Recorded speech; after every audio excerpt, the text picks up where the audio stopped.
Moving on, Palamuru గడ్డ సాక్షిగా CM Revanth BJP MP అభ్యర్థి డి కరుణాల మధ్య మాటల తూటాలు పేలుతున్నాయి. ఎవరేమన్నారో ఒకసారి చూద్దాం.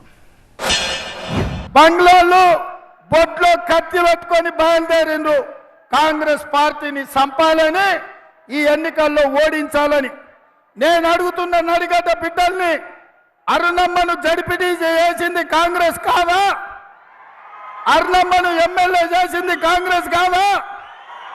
అరుణమ్మను మంత్రిని చేసింది కాంగ్రెస్ పార్టీ కాదా? నా రక్తం ఏ రంగు ఉందో ప్రశ్నిస్తారు వీళ్ళు. అరుణమ్మ రక్తం గురించి మాట్లాడతారు. అరుణమ్మ రక్తం కల్తీ రక్తం అని మాట్లాడతారు. అంటే కల్తీ రక్తం అంటే అర్థమేం చెప్తారా కొంచెం రేవంత్ రెడ్డి గారు? మీ పార్టీ అభ్యర్థికి మీరు ఇదే నేర్పించిందా? మీ సోనియా గాంధీ మీకు ఇదే నేర్పించిందా? మహిళల గురించి ఈ విధంగానే మాట్లాడమని చెప్పిందా? కల్తీ రక్తం అనడానికి మీ ఉద్దేశం ఏంది? ఎవరిది కల్తీ రక్తము? ఎవరి గురించి మీరు మాట్లాడుతున్నారు?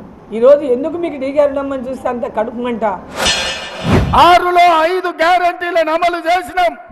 ఆడబిడ్డలకు ఆర్టీసీలో ఉచిత ప్రయాణం, ఆడబిడ్డలకు 500 రూపాయలకే సిలిండర్, అదేవిధంగా పేదవాడి ఇంటికి 200 యూనిట్లు ఉచిత కరెంటు, రాజీవ్ ఆరోగ్యశ్రీ ద్వారా 10 లక్షల రూపాయలు ఉచితం, అదేవిధంగా ఇందిరమ్మ ఇండ్లు 4.5 లక్షలతోటి 22,000 కోట్ల రూపాయలు మంజూరు చేసినాం.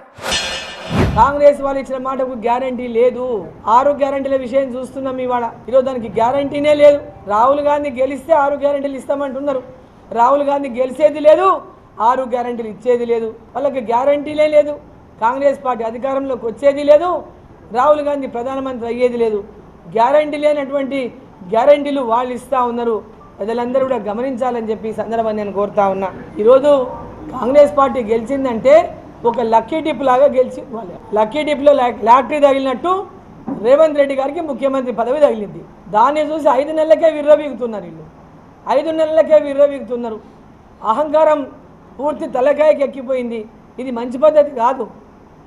అధికారాన్ని చూసి అహంకారంతో విర్రవీగితే కేసీఆర్ని ఏం చేసిండ్రో ఈ రాష్ట్ర ప్రజలు ఈరోజు అందరూ కూడా చూసిండ్రు. రేపు మీకు కూడా మళ్ళా అదే పరిస్థితి దాపరిస్తుంది. ఈరోజు ఏదో లక్కీగా కాంగ్రెస్ పార్టీ అధికారంలో వస్తే లక్కీగా ఆయన వేరే పార్టీకి వెళ్ళి వచ్చినా లక్కు ఉంది కాబట్టి ముఖ్యమంత్రి అయింది. లక్కీ డిప్పు తగిలింది. దాన్ని చూసి మురిసిపోతే ఎట్లా రేవంత్ రెడ్డి గారు? మాట్లాడితే బంగ్లా రాజకీయాలు, లేకుంటే ఇష్టం వచ్చినట్టు బూతు మాటలు. ఒక బూతు మాటలు మాట్లాడే ముఖ్యమంత్రి రాష్ట్రానికి ఉన్నాడంటేనే సిగ్గు అవుతుంది.